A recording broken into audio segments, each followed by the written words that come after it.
राम राम जी, कैसे हो सारे। तो आज सुबह अब बज गए हैं 7, 7:30। सुबह उठ के भाई जो अपनी दिनचर्या है वो तो हमने कर ली। अब मैं बना रही छोले चावल मैंने बना लिए, क्योंकि हंसिका को जाना है कोचिंग में।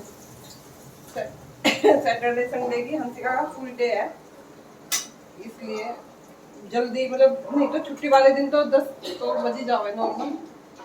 पर भाई जब बच्चा बाहर जाएगा तो खाने पीने का तो सब चाहिए, इसलिए उसके लिए सुबह जल्दी उठ के सब कुछ करना पड़ा।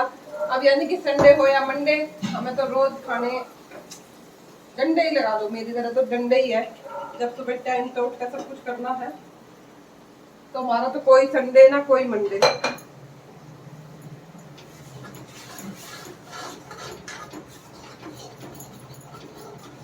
छोल बना लिया है या छोले उबाल दिए, ये रे अब छोल डाल दूंगी।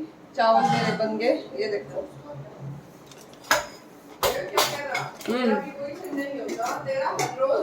हाँ बेटा, तेरा तो तेरी तो ओढ़ी नहीं है। ये देखो, ये बन गए चावल।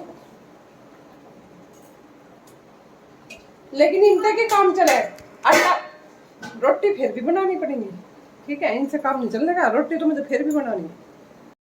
खाते तो है पापा जी चावल। अरे अच्छा, आप कुछ और बोल रहे थे। वो सारे छोले प्याज के हो जाते हैं।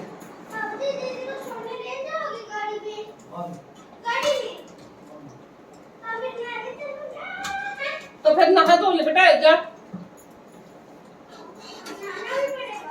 मैं तो मतलब एकदम दिमाग में आया, मुझे तुझे अपने तो बिना प्याज के रखने अभी नहाना ही पड़ेगा क्या?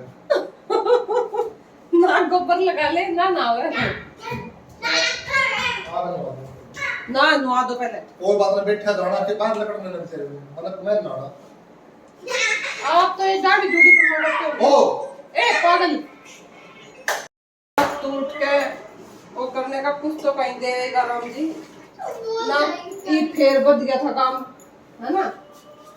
और ये फेर बद गया था हमारा तो नहीं, बस वो ऊपर की छत लगानी थी। नहीं बेटा, फिर भी नुकसान बहुत हो जा। तुम नाट ही जाओ है, अगर हम तेरा कुछ करवाए नहीं, इतना भी बुरा काम ना करो मेरी गैल। ए भाई मना कर दो, हम काम तेरा खर्चा करते नहीं, पर ऐसे काम भी ना बताओ।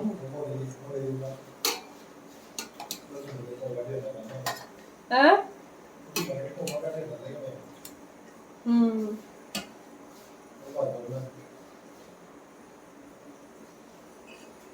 बेचारे की गाड़ी लगवाओ दे, गाड़ी किसने लगवाई।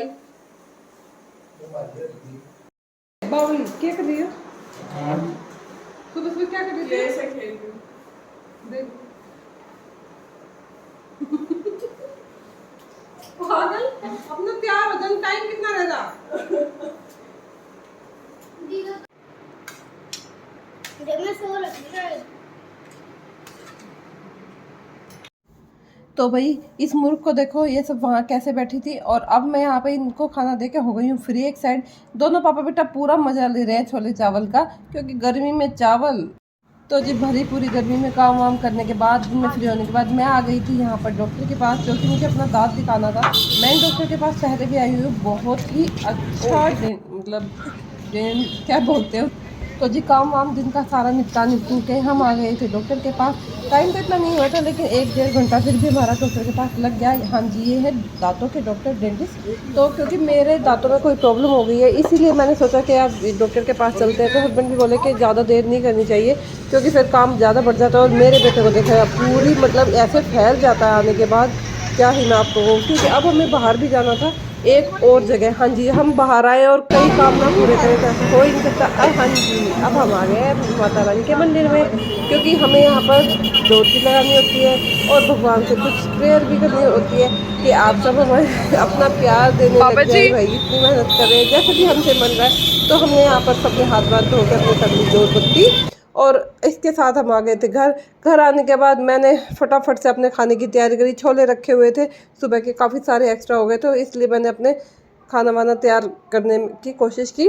आटा लगाया बहुत जल्दी क्योंकि हस्बैंड को लग रही थी भूख, के भाई सुबह से मुझे भूख लग रही है, फटाफट खाना तैयार करो। मैंने अपना पूरी एनर्जी देके ये देखो खाना वाना सबको खिलाने की कोशिश की। उससे जितने पहले बर्तन थे मैंने सोचा वो साथ के साथ साफ़ कर लूँ। मुझे अपने सिंक में एक भी बर्तन पड़ा हुआ बिल्कुल भी अच्छा नहीं लगता। मैं अपने पूरे ज़ोर शोर से लग गई थी बर्तन साफ़ करने के लिए। बेटी ने कहा, उठा लिया कैमरा, मम्मा बना दो वीडियो। मैंने कहा तुम्हारी मर्जी, अगर तुम्हारे पास टाइम है तो बना लो। इसके साथ साथ मैं वही छील रही थी खीरे, आटा मैंने लगा दिया था और मैं कर रही थी अपनी पेट पूजा क्योंकि मुझे लग रही थी भूख बहुत तेज। इन सबको भूख लग रही है तो मुझे भी तो भूख लग रही है। मैंने सोचा अब तो मुझे गाय की रोटी भी नहीं निकालनी, तो साथ के साथ मैं भी 1-2 चम्मच खा ही लेती हूँ। थोड़ी सी चीटिंग तो एक आध बार बनती है। और खीरों में पूरा कंसंट्रेट करते हुए भैया थोड़े खीरे कट किए, छील दिए, साथ के साथ अपना भी पेट पूजा कर लिया। और अब लग गई थी मैं रोटियों में क्योंकि उन लोगों ने आफत मचा के रख दी थी। ये देखो अब इनका हो गया पेट पूजा, उसके साथ कर दिए बर्तन साफ। और ये थी कुत्ते की रोटी, हाँ जी, जो आखिरी आटा मेरा बच जाता है। मैं हमेशा थोड़ा बहुत आटा फालतू ही भिगोती हूँ क्योंकि जो घर के सामने कुत्ते रहते हैं, जितने भी रहते हैं, मैं उनको ये रोटियाँ डाल देती हूँ। इसी के साथ आज का व्लॉग खत्म होता है। बाय।